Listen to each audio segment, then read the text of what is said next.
Hi everyone, welcome to prepare करो 75 day hard challenge में आज डे 53 है। मैं उम्मीद करता हूं अभी तक जितने भी क्वेश्चंस डीआरआर के हम लोगों ने यहाँ पर डिस्कस किए उनसे आप बहुत सारे अप्रोचेस सीख गए होंगे, बहुत सारे न्यू कॉन्सेप्ट्स आप सीख गए होंगे और यही जर्नी हमारी लगातार चलती रहेगी। एक कैट 2023 के लिए मैंने क्रैश कोर्स भी अपलोड किया हुआ है जिसमें क्वांट के सभी टॉपिक्स हैं एक्सक्लूडिंग ज्योमेट्री एंड मेंसुरेशन। ठीक है, तो उस सीरीज को आप फॉलो कीजिए, उसको आप डे 1 से देखिए। जितने भी उसमें लेक्चर्स मैंने अपलोड किए हैं सारे क्वांट के टॉपिक्स को आप बहुत कम टाइम में वहां से रिवाइज कर सकते हैं। तो उस सीरीज को जल्दी अप्रोच करो, ठीक है, वहां से आप देखो और वहां से अपना क्वांट का परसेंटाइल बढ़ाओ अच्छे से। ठीक है, तो आज का सेट स्टार्ट करेंगे। बहुत इंटरेस्टिंग सेट यहाँ पर है ये। तो क्या क्वेश्चन है, in a certain board examination students were to appear for examinations in 5 subjects, English, Hindi, maths, science and social. Due to a certain emergency situation, a few of the examinations could not be conducted for some students. Hence, some students missed one examination and some other missed 2 examinations. Nobody missed more than 2 examinations. किसी ने भी 2 से ज्यादा exam को miss नहीं किया, right? The board adopted the following policy for awarding marks to the students. If a student appeared in all 5 examinations, then the marks awarded in each of the examination were on the basis of the scores obtained by them in those examinations. Okay. Next, if a student missed only one exam, then the marks awarded in that exam was the average of the best 3 among the 4 scores in the examinations that appeared. Okay. If a student missed 2 examinations, then the marks awarded in each of these examinations was the average of the best 2 among the 3 scores in the examinations they appeared for. देखो इन lines का meaning मैं आपको explain करता हूं, ध्यान से समझना। जैसे मान लो यहाँ पर दीप है और दीप ने कोई भी एग्जाम मिस नहीं किया, तो उसका जो इन 5 सब्जेक्ट्स में जो मार्क्स होंगे ना उसके, क्योंकि वो अपीयर हुआ है, उसके पास 5 के स्कोर्स हैं, तो वही उसके मार्क्स वहां पर, राइट। लेकिन लेट से दीप ने इंग्लिश का एग्जाम नहीं दिया, उसने एक एग्जाम मिस किया इंग्लिश का, तो उसके पास 4 स्कोर्स तो हैं। ये जो 4 स्कोर्स हैं, इन 4 में से टॉप 3 स्कोर का एवरेज निकालो। टॉप 3 स्कोर कौन से हैं? 90, 100 एंड 90। इन टॉप 3 का एवरेज निकालो, which is you can say 90, 90 और 100। तो ये हो गया हमारे पास 280 डिवाइड बाई 3। तो 280 डिवाइड बाई 3 करेंगे 93.33 आएगा, तो उसका इंग्लिश में स्कोर आ जाएगा 93.33, राइट। ये हुआ। अगर दीप ने 2 एग्जाम मिस किया या फिर कोई और पर्सन ले लो, जैसे ईशा ने लेट से 2 एग्जाम मिस किए, तो उसने सपोज इंग्लिश और हिंदी और मैथ्स ये 3 एग्जाम दिए और बाकी के ये 2 एग्जाम मिस कर दिए उसने, तो इसका बाकी के 2 एग्जाम्स में क्या स्कोर होगा? तो जो 3 स्कोर्स उसके पास ऑलरेडी हैं, इन 3 स्कोर्स में से टॉप 2 स्कोर लो और उन दोनों का एवरेज निकाल दो। तो टॉप 2 स्कोर है, एक है 85, एक है 95, उनका एवरेज आ गया 90। तो साइंस में भी उसका 90 आ जाएगा और सोशल साइंस में भी 90 आ जाएगा। ठीक है, जब 2 एग्जाम मिस किए तो बचे हुए 3 स्कोर्स में से बेस्ट 2 के एवरेज निकालो। जब एक एग्जाम मिस किया तो बचे हुए 4 स्कोर्स में से टॉप 3 के एवरेज निकालो, राइट। ये फंडा है। नाउ नेक्स्ट, ये स्टेटमेंट क्या है? The marks obtain by 6 students in the examinations are given in the table. Each of them missed either 1 और 2 एग्जामिनेशंस। इसका मतलब क्या है? कोई भी पर्सन ऐसा नहीं है जिसने सारे एग्जाम दिए हों। किसी ने एक एग्जाम मिस किया है तो किसी ने 2 एग्जाम मिस किए। ओके, ठीक है। उसके बाद क्वेश्चन से सीधे कुछ ये सेट ऑफ इंफॉर्मेशन हमें दिया हुआ है। पहले स्टेटमेंट कह रहा है 4 of these students appeared in each of the English, Hindi, science and social science examinations. अगर हम यहाँ पर इंग्लिश वाले एग्जाम्स की बात करें, 4 लोगों ने इंग्लिश का एग्जाम दिया है, राइट।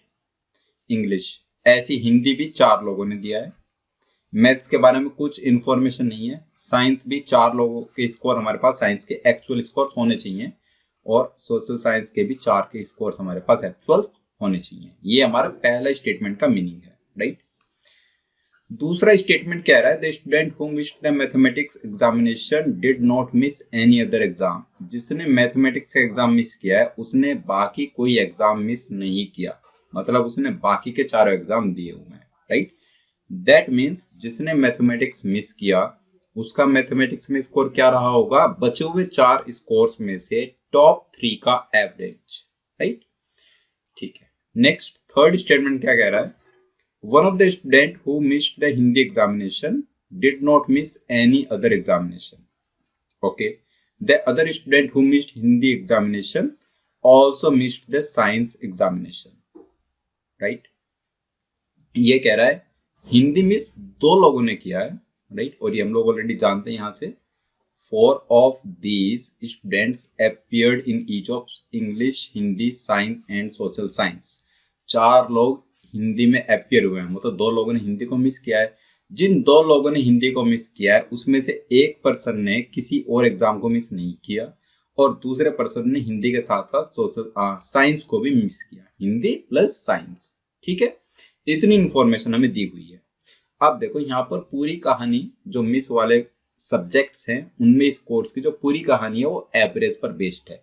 तो पहले इसी कॉन्सेप्ट को समझते हैं, राइट। जैसे अगर मैं फर्स्ट स्टूडेंट की बात करूं अलवा, राइट, ए की, ए ने ए के जो स्कोर्स है इंग्लिश में 80 दिख रहा है, हिंदी में 75 दिख रहा है, मैथमेटिक्स में 70, साइंस में 75 और सोशल साइंस में 60, राइट। देखो अगर हमारे पास ये 5 नंबर्स हैं तो इनमें से हाईएस्ट वाला नंबर कौन सा है, हाईएस्ट वाला नंबर है हमारा 80। क्या 80 किन्हीं भी 3 का या किन्हीं भी 2 का एवरेज हो सकता है? आप देखो आपके पास बाकी के जो नंबर्स है उनमें 75, 70, 75, 60, उनमें से आप बेस्ट 2 बेस्ट 3 लेकर के देखो, उनका एवरेज हाईएस्ट 80 के बराबर हो ही नहीं सकता।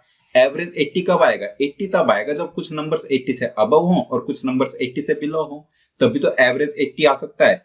दैट मीन्स हाईएस्ट वाला एवरेज कभी नहीं आ सकता। दैट मीन्स अलवा का जिसमें भी हाईएस्ट स्कोर है उसने वो एग्जाम कंफर्म दिया है, वहां पर वो एग्जाम उसका मिस नहीं होना चाहिए, राइट। सेम चीज ट्रू है अदर एक्सट्रीम के लिए। अदर एक्सट्रीम मीन्स जो कि लोवेस्ट स्कोर है, और फर्स्ट रो में लोवेस्ट स्कोर है 60। अगर आपको 60 एवरेज चाहिए तो 60 एवरेज के लिए कुछ नंबर 60 से ऊपर होने चाहिए और कुछ नंबर 60 से नीचे, तब जाकर उनका एवरेज 60 आएगा, अदरवाइज एवरेज 60 नहीं आ सकता। दैट मीन्स ये चीज हर एक रो के लिए आप कर सकते हो कि उसका हाईएस्ट और लोवेस्ट वाला मिस नहीं हो सकता, राइट। तो आप कंफर्म कह सकते हो अलवा ने इंग्लिश एग्जाम दिया है और सोशल साइंस एग्जाम दिया, ये तो श्योर शॉट आप कह सकते हो। बाकी हिंदी, मैथमेटिक्स, साइंस, अभी इनमें कुछ कुछ बातें बन सकती हैं कि उसने हिंदी दिया है या हिंदी साइंस दोनों दिए हैं या मैथ्स, मतलब अभी उसमें देखना होगा हमें आगे फर्दर पॉसिबिलिटीज। अब बात करते हैं नेक्स्ट पर्सन बी के लिए। बी थी तो उसका जो टॉप स्कोर है वो है इंग्लिश में। दैट मीन्स उसने इंग्लिश का एग्जाम दिया है, कंफर्म मिस नहीं किया, राइट। और फिर जो उसका लोवेस्ट स्कोर है वो मैथमेटिक्स में, तो उसने मैथमेटिक्स का एग्जाम भी दिया है, राइट। ठीक है, कार्ल की बात करें तो हाईएस्ट है उसका 100 साइंस में, उसने साइंस का एग्जाम कंफर्म दिया है, राइट। और उसका लोवेस्ट स्कोर है 75 इंग्लिश में, ये एग्जाम भी उसने दिया है, ओके। दीप का हाईएस्ट स्कोर मैथमेटिक्स में दिख रहा है, उसने मैथमेटिक्स का एग्जाम दिया है, राइट। और उसका लोवेस्ट स्कोर है इंग्लिश में 70, तो ये भी उसने एग्जाम दिया है। अच्छा, इंग्लिश वाले चारों तो फिक्स हो गए, मतलब ईशा और फोनी जो ये 2 लोग हैं वो इंग्लिश का एग्जाम नहीं दे सकते, राइट। तो ईशा का हाईएस्ट कहां पर है, हाईएस्ट है मैथमेटिक्स में, मतलब उसने मैथ्स का एग्जाम दिया है। और ईशा का लोवेस्ट किसमें है, 55, सोशल साइंस का एग्जाम भी उसने दिया है, राइट। फोनी की बात करें तो उसका हाईएस्ट है 88 साइंस में, वो एग्जाम उसने दिया। और लोवेस्ट है हिंदी में 72, वो एग्जाम भी उसने दिया है, राइट। तो अभी तक हम लोगों ने सिर्फ टेबल में क्या मार्क किया, एक हाईएस्ट वाला स्कोर और एक लोवेस्ट वाला स्कोर, क्योंकि ये जो एक्सट्रीम नंबर्स हैं वो बाकी 3 या 2 का एवरेज नहीं हो सकते, ओके। ठीक है, इतनी बात समझ आई। अब चलते हैं नेक्स्ट। तो इंग्लिश वाला एग्जाम ईशा और फोनी ने नहीं दिया, वहां पर आप क्रॉस लगा दो, राइट। इन्होंने इंग्लिश और इंग्लिश, इन दोनों ने इंग्लिश को मिस किया है। बाकी कहीं पर 4 हो चुका है कि कॉलम वाइज, मैथमेटिक्स में 3 हुआ है, ओके।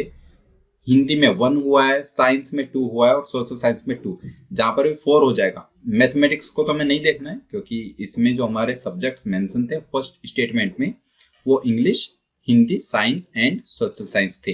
तो इन 4 सब्जेक्ट्स को हमें सिर्फ देखना है, राइट ना। ओके, अब चलते हैं फर्स्ट स्टूडेंट एल्वा पर। वो और कौन से पॉसिबिलिटीज वहां पर एग्जिस्ट करेंगी। इंग्लिश पर टिक आ चुका है, सोशल साइंस पर टिक आ चुका है। अब देखते हैं क्रॉस कहां पर बन सकता है, राइट। तो अगर मैं हिंदी पर क्रॉस बनाऊं, लेट से मैंने हिंदी पर क्रॉस बनाया, सिर्फ हिंदी पर, राइट, तो उसका हिंदी में स्कोर क्या होना चाहिए। बचे हुए 4 एग्जाम्स उसने दिए, सिर्फ हिंदी उसने मिस किया, तो बचे हुए 4 एग्जाम में टॉप के 3 कौन से हैं, 80, 70 और 75 है। उन टॉप के 3 का एवरेज कितना है, 75, राइट। बात समझ आई।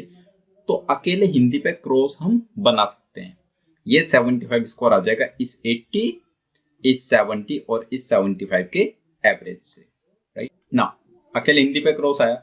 अगर मैं हिंदी के साथ साइंस पे क्रॉस ले आऊं, क्योंकि हिंदी में भी 75 है, साइंस में 70 है, अगर इन दोनों में क्रॉस ले आए तो उसका फिर 80 और 70 बेस्ट 2 का एवरेज 75 तो भी पॉसिबल है। ओके, 3 पर क्रॉस नहीं बन सकता। अब देखते हैं क्या हिंदी के साथ मैथ्स, या क्या मैथ्स अकेले क्रॉस बन सकता है। पहले देखो क्या मैथ्स अकेले क्रॉस बन सकता है।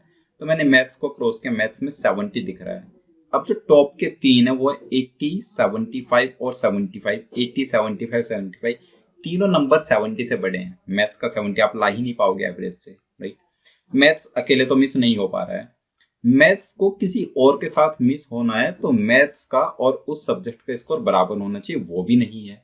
तो क्या हम श्योर शॉट ऐसा बोल सकते हैं कि मैथ्स उसने मिस नहीं किया, राइट। मैथ्स अगर उसने मिस नहीं किया तो मैथ्स पर भी आप टिक लगा दो, ठीक है। मैथ्स पर टिक लग गया। ओके, नाउ नेक्स्ट देखते हैं बिथी के लिए। तो बिथी का देखते हैं, अभी इंग्लिश तो टिक लगा हुआ है, हिंदी पर देखते हैं। अगर हिंदी अकेले पर क्रॉस लगा दो आप, हिंदी किसी और के साथ क्रॉस नहीं बन पाएगा क्योंकि हिंदी में 80 है और किसी में 80 नहीं है। अगर आपको 2 पर क्रॉस बनाना है तो दोनों के स्कोर सेम होना चाहिए, जैसे 85 85 साइंस और सोशल साइंस पर बना सकते हो वैसा, ठीक है। हिंदी अकेले पर मैंने क्रॉस बनाया, ये 80। अब ये 80 टॉप 3 का एवरेज होना चाहिए, तो टॉप 3 कौन सा, 90 है इंग्लिश में, 85 साइंस और 85 सोशल साइंस। 85, 85 और 90 का एवरेज 80 नहीं आ पाएगा, तीनों नंबर्स 80 से बड़े हैं, दैट्स व्हाई। तो हिंदी पर क्रॉस आप नहीं बना सकते और हिंदी पर डबल क्रॉस भी नहीं बना सकते। मतलब एक क्रॉस आपने हिंदी पर किया और एक किसी और कोर्स में, क्योंकि हिंदी का स्कोर किसी और के साथ इक्वल है ही नहीं, ठीक है। तो हिंदी तो उसने डेफिनेटली दिया है, राइट। अब उसने साइंस मिस किया है, सोशल साइंस मिस किया है, दोनों मिस किए हैं, उसमें कुछ हो सकता है, राइट। अगर देखें हम कि उसने साइंस अकेला मिस किया, लेट्स उसने सिर्फ साइंस मिस किया, तो क्या 85 बाकी के 4 स्कोर्स में से टॉप 3 का एवरेज आ सकता है। जैसे 90 है, 80 है और 85, बिल्कुल आ सकता है ना। 90, 80, 85 का एवरेज 85 होता है। तो उसका ऐसा हो सकता है कि उसने साइंस मिस किया हो अकेला, राइट। क्या साइंस के साथ सोशल साइंस मिस हो सकता है। अगर इन दोनों को मिस किया होगा तो बाकी के 3 में से टॉप 2 है 90 और 80, उनका एवरेज 85, ये भी पॉसिबल है। मतलब हो सकता है उसने साइंस अकेले मिस किया हो सकता है उसने सोशल साइंस अकेले मिस किया हो, या फिर हो सकता है उसने science as well as social science दोनों मिस किया हो। ऑलराइट, ठीक है। कार्ल की बात करें तो कार्ल ने कौन सा एग्जाम मिस किया, देखते हैं एक बार। कार्ल का 75 आप टिक कर चुके हो और साइंस में 100 है, वो आप टिक कर चुके हो। हिंदी 80 है, हिंदी का किसी और के साथ मैचअप नहीं हो रहा है, राइट। हिंदी का एलोन स्कोर है बेसिकली, बाकी किसी के साथ वो इक्वल नहीं है। तो हिंदी पर क्रॉस बनेगा तो अकेले पर बनेगा। 80 पर आपने क्रॉस किया। आप टॉप 3 स्कोर्स काउंट करो कौन सा है, 90, 100 और 90। 90, 100, 90 का एवरेज 80 नहीं आ पाएगा, राइट। दैट मीन्स हिंदी पर अकेले क्रॉस बनाना गलत हो गया, तो हिंदी पर आप टिक बना दो, राइट। अब क्रॉस बनाना है मैथमेटिक्स पर, आप क्रॉस बनाओ। इसमें लिखा हुआ है the student who missed mathematics examination did not miss any other examination. तो अगर आपने मैथमेटिक्स पर क्रॉस बनाया लेट से, तो आप किसी और पर क्रॉस अब नहीं बना सकते। अच्छा, यहाँ पर आपने मैथमेटिक्स पर क्रॉस बनाया तो क्या ये पॉसिबल है। जैसे 90 क्रॉस किया आपने, तो टॉप के 3 स्कोर कौन से, एक है 90, एक है 100, राइट, और एक है 80। 80, 90, 100 तीनों का एवरेज 90, ये एकदम पॉसिबल है, राइट। लेकिन अगर मैथ्स पर क्रॉस है तो सोशल साइंस पर टिक होना चाहिए, राइट। और अगर मैथ्स पर टिक है तो सोशल साइंस पर क्रॉस होना चाहिए। तो अभी हम ये कंफर्म नहीं कह सकते कि इनमें से कौन सा टिक है और कौन सा क्रॉस है। हो सकता है मैथ्स क्रॉस हो या फिर हो सकता है सोशल साइंस क्रॉस हो। ऑलराइट, ठीक है, होल्ड पर रखते हैं अभी। ठीक है, नेक्स्ट अगर हम दीप की बात करें तो दीप के केस में 70 पर टिक लग चुका है, मैथमेटिक्स 100 पर टिक लग चुका है। बाकी का आपको देखना, क्या हिंदी पर टिक लगा सकते हो दीप के केस में?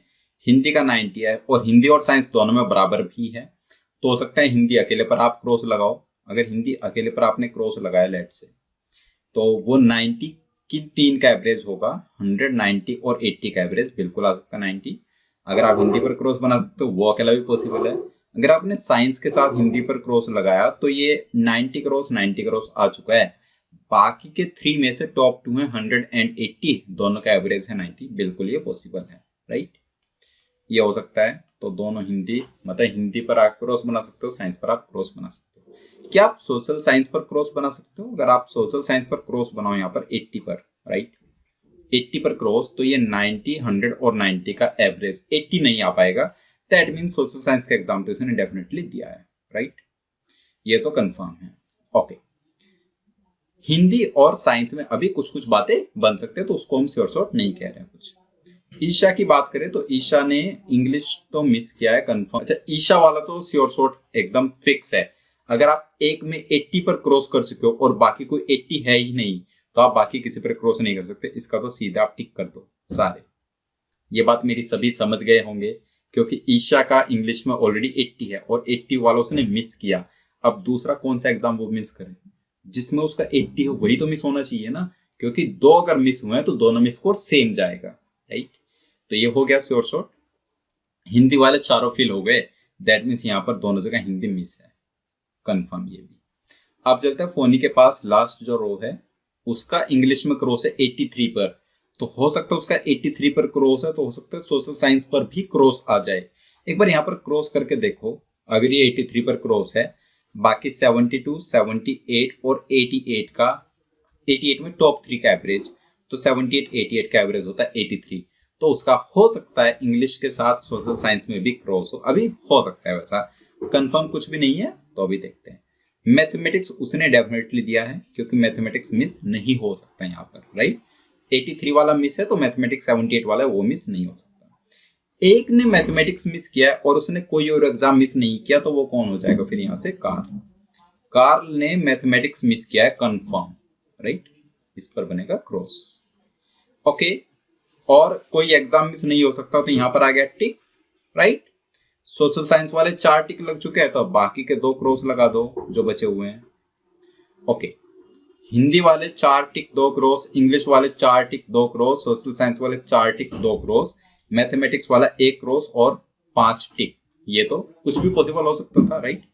साइंस में हमारे 2 क्रॉस होने चाहिए और 1 टिक होना चाहिए। अभी 3 तो टिक हो चुके हैं, 1 और टिक होगा 4 और 2 हो जाएंगे क्रॉस। अब वो 2 क्रॉस कहां पर होंगे वो हमें यहां पर सोचना होगा, राइट। तो जब ये अलवा और दीप ने हिंदी मिस किया है, इन दोनों ने हिंदी मिस किया, और हम लोग जानते हैं कि हिंदी वाला एक साइंस को भी मिस करेगा, हिंदी वाला एक साइंस को मिस करेगा, राइट, और एक मिस और होना चाहिए, ठीक है। एक टिक कहां पर होगा? कैन वी से हिंदी वाले में भी, जहां पर दोनों जगह साइंस हमारा ब्लैंक है, जहां पर हिंदी क्रॉस है वहां पर साइंस ब्लैंक है दोनों जगह, उनमें एक जगह क्रॉस आएगा कंफर्म और एक जगह आएगा टिक। एक हिंदी मिस करने वाले ने कोई भी एग्जाम मिस नहीं किया, तो एक जगह टिक आएगा एक जगह क्रॉस, तो कंफर्म कह सकते हैं ना कि यहाँ पर तो क्रॉस ही आएगा, राइट। क्योंकि अगर यहाँ पर क्रॉस की जगह टिक आपने बना दिया तो फिर साइंस वाले 5 टिक हो जाएंगे, ठीक है। अभी बाकी इस पॉसिबिलिटी को हम कहाँ से नलीफाई करेंगे? अलवा ने साइंस दिया और दीप ने साइंस मिस किया, या फिर अलवा ने साइंस मिस किया और दीप ने साइंस दिया, उस पॉसिबिलिटी को नलीफाई करने के लिए कोई इंफॉर्मेशन हमारे पास नहीं है, तो अभी वो दोनों पॉसिबिलिटीज हमारी एग्जिस्ट करेंगी। ओके, नाउ क्वेश्चन नंबर 1 कह रहा है, what best can be concluded about the students who did not appear for Hindi examination? Hindi में कौन कौन अपियर नहीं हुए? Alva and Deep. Option C mark कर दे, right. What best can be concluded about the students who missed the science examination? Science examination किसने miss किया? तो अल्वा, बिथी का तो कंफर्म है, अल्वा में से और दीप में से किसी एक ने मिस किया है। तो best option D, Bithi and 1 out of Alva and Deep. How many out of these 6 students missed exactly 1 examination? Exactly 1 किसने मिस किया है? Right? Exactly 1 examination कितने स्टूडेंट्स ने मिस किया है? ओके, देखो लास्ट से अगर मैं देखूं तो फोनी is not possible, Isha is possible, right? Isha is possible. Then अगर हम बात करें कार्ल की तो कार्ल भी पॉसिबल है, राइट? बिथी ने तो 2 मिस कर दिए हैं, Bithi not possible, Phoni not possible. Now 2 possible हैं, बाकी के जो 2 स्टूडेंट्स बचे हुए हैं, राइट, उन दोनों ने अभी तक एक एग्जाम मिस किया है और उनमें से एक स्टूडेंट साइंस को भी मिस करेगा और एक स्टूडेंट साइंस में अपीयर होगा। तो कैन यू से कि ये जो 2 स्टूडेंट्स बचे इनमें से भी कोई एक और हम काउंट कर पाएंगे? तो टोटल नंबर ऑफ स्टूडेंट्स कितना आ जाएगा? 3, राइट? 3 कौन कौन है ये मैं आपको बता दे रहा हूं। इनमें एक है कार्ल, एक है ईशा और एक है 1 out of Alva and Deep, right? Last question है, for how many students can we be definite about which examinations they missed? कितने स्टूडेंट्स के बारे में हम डेफिनेट हैं कि उन्होंने कौन से एग्जाम्स मिस किए हैं? Answer is 4। अल्वा एंड दीप के बारे में हम कंफर्म नहीं, हम डेफिनेट नहीं कि उन्होंने कौन से एग्जाम्स मिस किए। हो सकता है अल्वा ने साइंस मिस किया हो सकता है अल्वा ने साइंस मिस ना किया हो। सेम चीज दीप के लिए, हो सकता है दीप ने साइंस मिस किया हो या फिर हो सकता है दीप ने साइंस मिस ना किया हो। ओके, आई होप पूरा सेट आपको क्लियर हो गया। बहुत अच्छा सेट था ये, राइट? कैट 20 स्लॉट 1 में अपीयर हुआ था मॉर्निंग शिफ्ट में, राइट? कोई भी आपको डाउट है इसमें तो कमेंट बॉक्स में अपना डाउट आप पूछ सकते हैं। वीडियो पसंद आया हो तो वीडियो को लाइक करना और अपने फ्रेंड्स के साथ शेयर करना जो भी कैट एग्जाम के लिए प्रिपेयर कर रहे हैं। ओके, मिलते हैं डे नंबर 54 पर एक न्यू सेट के साथ। तब तक के लिए बाय।